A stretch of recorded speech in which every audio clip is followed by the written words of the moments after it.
إِن يَدْعُونَ مِن دُونِهِ إِلَّا إِنَاثًا، یہ کافر، یہ مشرکین عورتوں کی پوجا کرتے ہیں اللہ کو چھوڑ کر، عورتوں کی پوجا کرتے ہیں۔ اس لیے کہا گیا اناسن مانے عورتیں، یہ اس لیے کہا گیا کہ مشرکین مکہ نے جو بت بنائے تھے ان بتوں کی شکلیں عورتوں جیسی تھی، بلکہ نعوذ باللہ من ذالک بعض بت تو اس طرح بنائے تھے گویا کہ لباس کے بغیر بنائے گئے ہیں۔ تو وہ اس طرح نعوذ باللہ من ذالک، آپ سمجھ گئے ہوں گے میرا مطلب، کہ عورتوں کی شکل کے بھی بت بناتے اور انہیں بے لباس بھی رکھتے، ایسے نادان لوگ تھے۔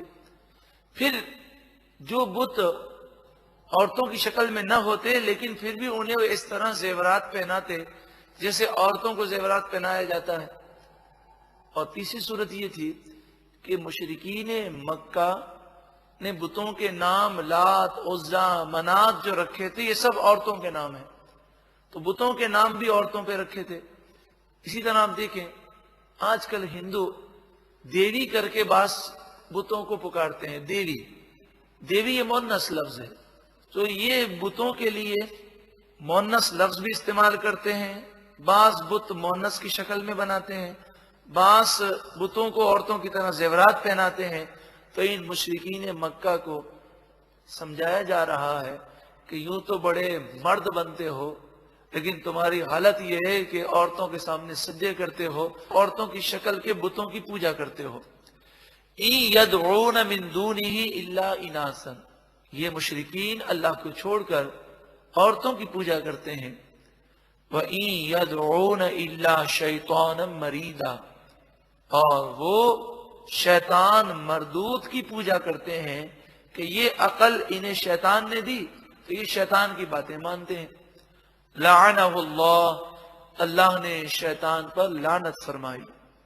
وقال، اور شیطان بولا، لَأَتَّخِذَنَّ مِنْ عِبَادِكَ نَصِيبًا مَفْرُوضًا، ضرور بضرور میں تیرے بندوں میں سے ایک مقررہ حصہ لوں گا۔ شیطان نے اللہ کی جناب میں چیلنج کیا کہ تیرے بندوں میں سے کئی لوگوں کو میں گمراہ کر دوں گا۔ وَلَأُضِلَّنَّهُمْ، اور شیطان نے کہا اور ضرور بضرور میں ان لوگوں کو گمراہ کروں گا۔ وَلَأُمَنِّيَنَّهُمْ، اور ضرور بضرور میں انہیں لمبی امیدیں دوں گا۔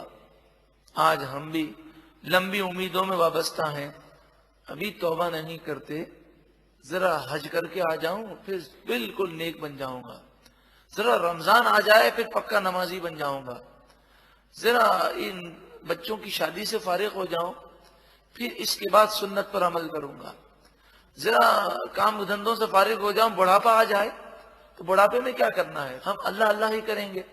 لیکن بڑھاپا کس نے دیکھا، بچوں کی شادی سے فارغ کب ہوں گے، حج کرتے ہوئے کس نے دیکھا ہے، ہو سکتا آج اور ابھی موت آ جائے۔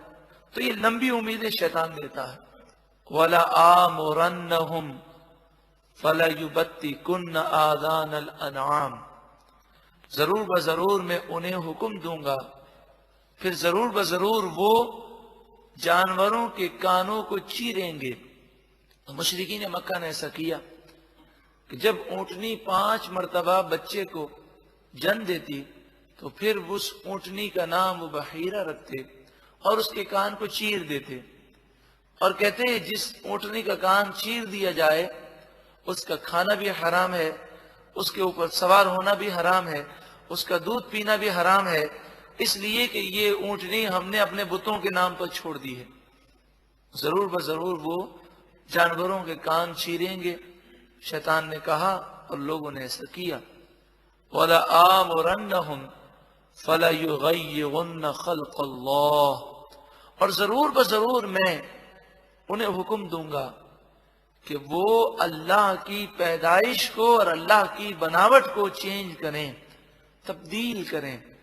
اس کے تحت مفسرین فرماتے ہیں اس سے مراد یہ ہے کہ مرد عورت کی نقل کرے یا عورت مرد کی نقل کرے، اس سے مراد یہ ہے۔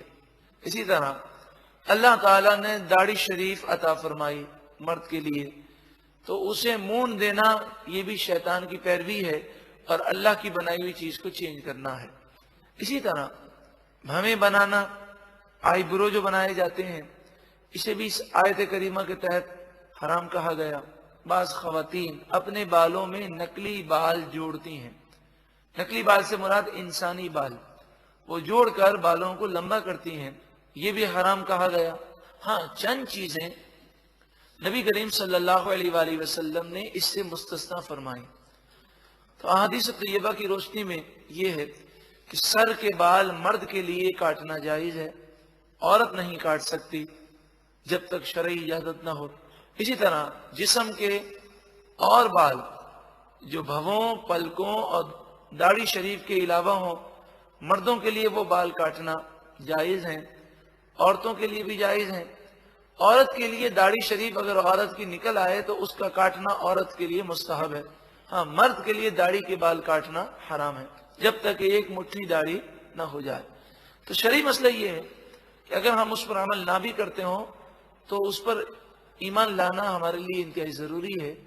ہم اس بات کو ضرور مانیں، عمل نہ کرنا اور چیز ہے، لیکن جو غلط ہے اسے غلط تسلیم کرنا چاہیے۔ وہ یہ ہے کہ داڑھی شریف ایک مٹھی کا رکھنا واجب ہے، اس سے کم رکھیں گے تو بھی گناہ ہے، اور داڑھی شریف بالکل کلین شیو کر دیں گے یہ بھی گناہ ہے۔ ایک مٹھی اس طرح ہم لیں گے کہ داڑھی شریف کے بالوں کو ہاتھوں میں لیں گے، اور تھوڑی جو ہے یہ ہاتھوں میں نہ آئے، صرف بال ہی ہوں، تو بال ہاتھ میں لے کر پھر مٹھی بنائیں گے، اور مٹھی سے باہر جو بال ہوں وہ کاٹیں گے۔ اگر داڑھی شریف ایک مٹھی سے کم ہوئی تو بھی حرام ہے، اور داڑھی شریف بالکل ہی ختم کر دیں گے، کلین شیو ہے، تو یہ بھی حرام ہے۔ میں نے پہلے بھی عرض کیا کہ اگر ہم عمل نہیں کرتے تو کم از کم اس غلط کو غلط ضرور مانیں کہ ہم کرتے ہیں، غلط کرتے ہیں اگر ایک مٹھی سے کم کرتے ہیں۔ اسی طرح نبی اکرم صلی اللہ علیہ وآلہ وسلم نے ان عورتوں پر لعنت فرمائی جو مردانہ نقل کریں۔ غور کرنا چاہیے ان خواتین کو اور ان بچیوں کو بھی کہ جو مردانہ لباس پہنتی ہیں یا مردانہ بال رکھتی ہیں، اس پر لعنت فرمائی گئی۔ اب اگر چھوٹی بچی کو ہم پہناتے ہیں تو ہم گناہ گار ہوں گے، اور وہ بالغ بچی ہے خود پہنتی ہے تو خود گناہ گار ہوگی۔ اسی طرح بعض مردوں کو دیکھا گیا کہ وہ عورتوں کی طرح بال رکھتے ہیں، چٹیاں بھی باندھتے ہیں، اس پر بھی نبی کریم صلی اللہ علیہ وآلہ وسلم نے لعنت فرمائی۔ اور نبی کریم صلی اللہ علیہ وسلم جب لعنت فرمائے تو اس کے معنی یہ ہے کہ رسول اللہ صلی اللہ علیہ وسلم نے ایسے شخص کے لیے دعا فرمائی کہ یا اللہ تو اسے اپنی رحمت سے دور کر دے۔ جو عورت مردانہ لباس پہنے، مردانہ چال اپنائے، مردانہ نقل کرے، اس پر حضور نے لعنت فرمائی۔ اسی طرح مرد پر لعنت فرمائی جو عورتوں کی نقل کرے۔ یہاں تک کہ آپ کو حیرت ہوگی، حدیث پاک میں یہ الفاظ موجود ہیں کہ جو عورت مردانہ چپل پہنے، مردانہ جوتے پہنے، اس پر بھی حضور نے لعنت فرمائی ہے۔ تو اب مردانہ لباس پہننے پر کتنی لعنتیں ہوں گی، اللہ ہمیں عقل عطا فرمائے۔ وَمَن يَتَّخِذِ الشَّيْطَانَ وَلِيًّا مِّن دُونِ اللَّهِ، اور جو کوئی شیطان کو دوست بنا لے اللہ کے مقابلے میں، اللہ کو چھوڑ کر، فَقَدْ خَسِرَ خُسْرَانًا مُبِينًا، پس بے شک اس نے بہت ہی بڑا کھلا نقصان کیا۔ يَعِدُهُمْ وَيُمَنِّيهِمْ، شیطان ان سے وعدے کرتا ہے اور جھوٹی امیدوں میں مبتلا کرتا ہے۔ وَمَا يَعِدُهُمُ الشَّيْطَانُ إِلَّا غُرُورًا، شیطان جھوٹے وعدے دیتا ہے، دھوکے کے وعدے دیتا ہے۔ شیطان کی باتیں جھوٹی ہیں، شیطان کو چھوڑ کر اللہ کی فرما برداری کی جائے۔ اولئک مأواہم جہنم، جو لوگ شیطان کی پیروی کرتے ہیں ان کا ٹھکانہ جہنم ہے۔ ولا یجدون عنہا محیصا، اور ایسے لوگ عذاب سے بچنے کی کوئی جگہ نہ پائیں گے۔ محترم پیارے بھائیوں، ابھی میں نے عرض کیا کہ گناہ کو گناہ سمجھنا ضروری ہے۔ یہ یاد رکھیے، گناہ کرنا گناہ ضرور ہے، مگر اس سے بڑا گناہ یہ ہے کہ گناہ بھی کیا جائے اور گناہ کو گناہ نہ مانا جائے۔ آج افسوس کا مقام ہے لوگ فلمیں ڈرامے دیکھتے ہیں اور بے شمار گناہ کرتے ہیں۔ پہلے زمانہ یہ تھا، پہلے دور ایسا تھا کہ لوگ اس قدر دین کے قریب تھے کہ غلط کو غلط سمجھتے تھے۔ اب ایسے نادان بھی ہیں کہ ان باتوں کو وہ غلط تسلیم کرنے کو تیار نہیں۔ اللہ تعالی ہمیں عقل سلیم عطا فرمائے کہ گناہ کو گناہ سمجھنا انتہائی ضروری ہے کہ بسا اوقات گناہ کو گناہ نہ سمجھیں تو ایمان ضائع ہو جاتا ہے۔ والذین آمنوا، اور وہ لوگ جو ایمان لائے، وعملوا الصالحات، اور انہوں نے اچھے عمل کیے، سندخلہم، ان قریب ہم انہیں داخل کریں گے، جنات، باغات میں، جنتوں میں، تجری من تحتها الانہار، جس کے نیچے نہریں رواں دواں ہیں، خالدین فیہا ابدا، ہمیشہ ہمیشہ ان جنتوں میں رہیں گے۔ جنت میں یوں تو بے شمار نعمتیں ہیں، لیکن ایک ایسی نعمت ہے کہ جس کی تمنا جنتی بار بار کریں گے، وہ جنت میں اللہ کا دیدار ہے۔ جنتی نعمتوں میں سب سے بڑی نعمت اللہ کا دیدار ہے۔ مفسرین فرماتے ہیں کہ اللہ کا دیدار اسے نصیب ہوگا جس نے اپنی آنکھ کی حفاظت کی ہوگی۔ آئیے ہم بھی نیت کریں کہ ہم اپنی آنکھ کو اللہ کے دیدار کے قابل بنائیں اور اپنی آنکھ کی حفاظت کریں۔ وعد اللہ حقا، اللہ کا وعدہ سچا ہے۔ ومن اصدق من اللہ قیلا، اور اللہ سے بڑھ کر کس کی بات سچی ہوگی؟ سب سے سچا اللہ ہے۔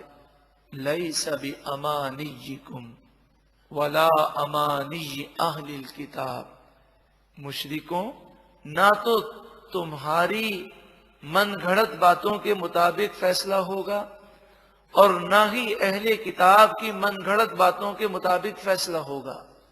یعنی اہل کتاب اور مشرکین مکہ نے جو خیالات اور جو تصورات باندھے ہوئے ہیں اس کے مطابق فیصلہ نہیں ہوگا۔ فیصلہ کیسے ہوگا؟ قیامت کے دن سنو، من یعمل سوءا یجز بہ، جو برا عمل کرے گا اسے اس کا بدلہ دیا جائے گا، یہ فیصلہ ہے۔ ولا یجد لہ من دون اللہ ولیا ولا نصیرا، اور اس شخص کے لیے نہ کوئی دوست ہوگا اور نہ کوئی مددگار۔